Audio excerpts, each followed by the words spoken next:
इस चूक के कैप्टन से ज्यादा मैं इस यूएस एजेंट को प्रेफर करता हूँ। पर उसने तो एक इनोसेंट को बीच सड़क में जान से मार दिया था। अजी घंटा, ना वो मरने वाला इनोसेंट था और ना ही जॉन ने कुछ गलत किया। कुछ फैंस का तो ये भी मानना है कि इस शो में जानबूझ के जॉन को नेगेटिवली पोर्ट्रे किया गया ताकि सैम को और ज्यादा सही और अच्छा दिखाया जा सके। तो फिर भी ये फैन फेवरेट कैसे बन गया? Let's discuss.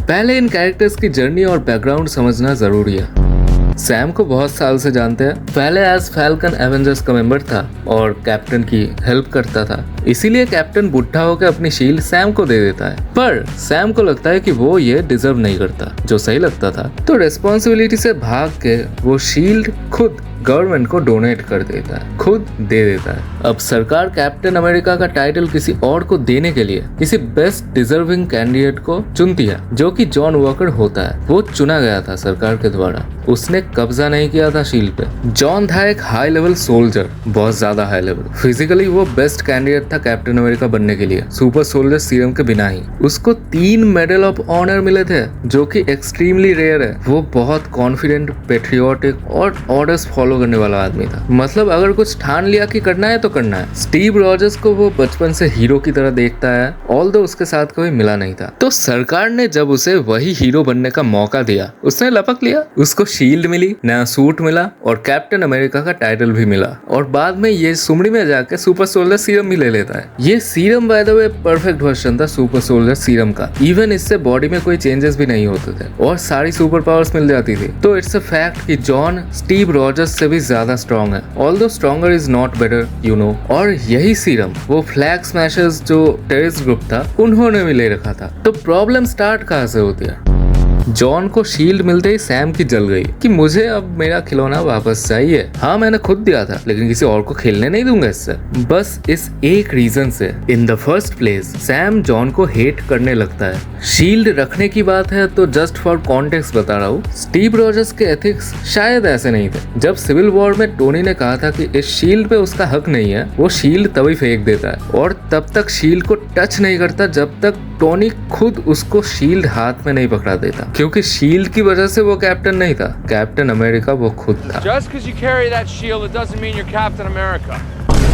और दूसरी तरफ जॉन को फॉल्स प्राइड आ जाता है, ईगोइस्टिक हो जाता है, खुद को मेन कैरेक्टर समझने लगता है। लेकिन हाँ, उसने कहा था कि वो स्टीव को रिप्लेस करने की कोशिश नहीं कर रहा, वो खुद बेहतर बनके खुद जितना अच्छा कैप्टन अमेरिका बन सकता है बनने की कोशिश कर रहा है। और वो चाहता है कि स्टीव के साथ जैसे सैम और बकी काम करते थे वैसे ही उसके साथ भी करे। लेकिन सैम में थी हेटरेट। वो बोला, साले मेरी सीरीज में मैं खुद साइड कैरेक्टर क्यों बनूं? और बकी जो कि जानता था कि सैम पूरी तरह सही नहीं है, फिर भी सैम का साथ देता है क्योंकि पुराना दोस्त है बस। फिर इनकी बद्दुआ से वॉकर एक गलती करता है, वो पब्लिक प्लेस में एक आदमी को कूट कूट के जान से मार देता है। पर वो आदमी इनोसेंट नहीं था, ठीक है। अब ये बहुत इंपॉर्टेंट कॉन्टेक्स्ट है, अच्छे से समझो।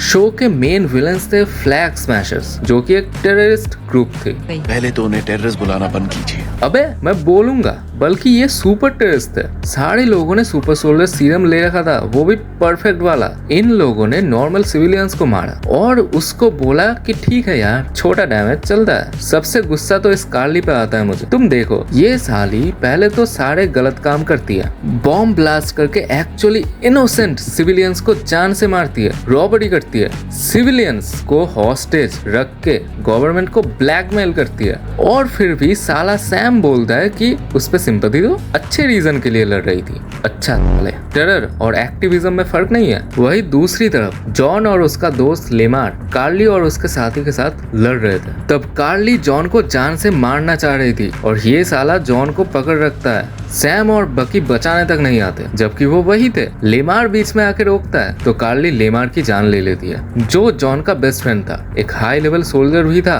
तब जॉन की सटक जाती है और वो कार्ली को ढूंढते हुए इसके पीछे दौड़ता है और दौड़ते हुए भी ये कॉन्स्टेंटली जॉन को जान से मारने की कोशिश करता है। पर जॉन मरता नहीं, जस्ट बिकॉज उसने कुछ ही देर पहले वो सीरम ले लिया था, नहीं तो मर जाता लेमार की तरह। फिर जॉन उस टेररिस्ट को पकड़ता है और जान से मार देता है। और आई थिंक फ्लो में ही सही, उसने सेल्फ डिफेंस और दोस्त का बदला दोनों एक साथ लिया।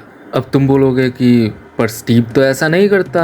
That's just a white wash, ठीक है। स्टीव ने भी बहुत सारे टेररिस्ट को मारा है, ये मोन्टाज देखो, मैंने ही बनाया।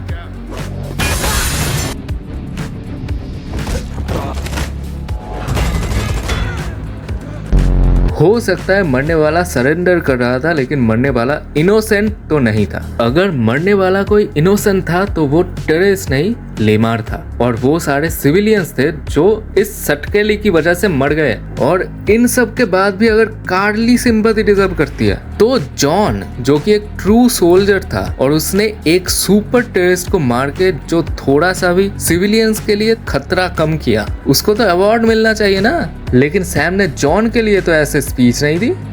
दोगलापन, just because he hated him. I think हर कैरेक्टर इस सीरीज में एक ग्रे एरिया में फॉल करता है, पूरी तरह सही भी नहीं, पूरी तरह गलत भी नहीं। कार्ली के अलावा वो पूरी तरह गलत ही थी। आयरनी इस बात की है कि स्टिल वॉकर फैन फेवरेट बना और सैम अब तक स्ट्रगल कर रहा है कैप्टन बनने के लिए। पता है क्यों? आखिरी पॉइंट, सैम के पूरे सीरीज में सैम से ज्यादा फ्लैग स्मैशर्स और जॉन के कैरेक्टर्स में ज्यादा डेप्थ थी। इवन सैम के कैरेक्टर में स्ट्रगल से ज्यादा हेटरेट थी। दूसरी तरफ जॉन के साथ बहुत गलत हुआ, बैकलैश मिला, वो ऑडियंस समझी। और जॉन को जब थंडरबोल्ट्स में देखा, उसका ऑरा ही अलग था। उसके बीवी बच्चे छोड़ के चले गए और सोशल मीडिया में भी कांस्टेंट हेट मिल रहा था उसे। ऐसे रीजन से वो सबके सामने विलेन बना पड़ा है, जो उसने गलत भी नहीं किया। ऊपर से इन सब के बावजूद ही इम्प्रूव्ड हिज स्किल्स। हाँ, थोड़ा ईगोइस्टिक अभी भी है, but audience are liking it now, क्योंकि अब उसके ऊपर वो बोझ नहीं है कैप्टन बनने का। He is being himself. तो ये सब कुछ मिलके इसके कैरेक्टर में बहुत ज्यादा डेप्थ डालती है, जो ऑडियंस को ऑब्वियसली कनेक्ट करेगी। On the other hand, Sam का स्ट्रगल क्या था? लोन ना चुका पाना, या पूरे सीरीज में किसी और से एक शील्ड छीनने की कोशिश करना उसका स्ट्रगल था। कम से कम उसकी गर्लफ्रेंड ही मार देते।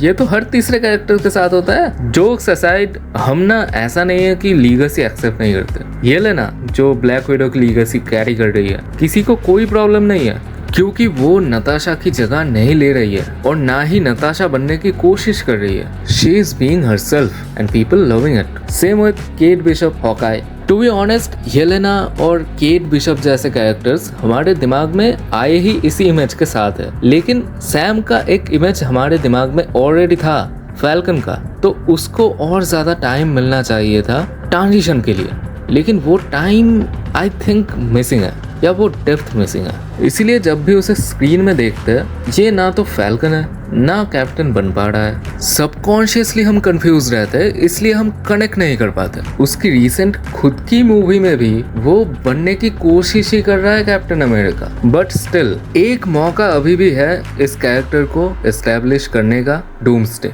उसके बाद नहीं होगा, क्योंकि सीक्रेट वॉर्स में क्रिस एवेंस आएंगे कैप्टन के रूप में। एक वेरिएंट तो आएगा ही आएगा। तो डूम्सडे में या तो इसे एस्टैब्लिश करेंगे ये, नहीं तो मार देंगे। दूसरी तरफ जॉन थंडरबोल्ट्स में खुद को प्रूव करता है और न्यू एवेंजर भी बनता है। साला सैम की अब और ज्यादा जल गई, क्योंकि वो कैप्टन भी नहीं बन पा रहा और जॉन एवेंजर बन गया। और अब बकी भी जॉन के साथ है और इस नए टीम में सैम भी नहीं है।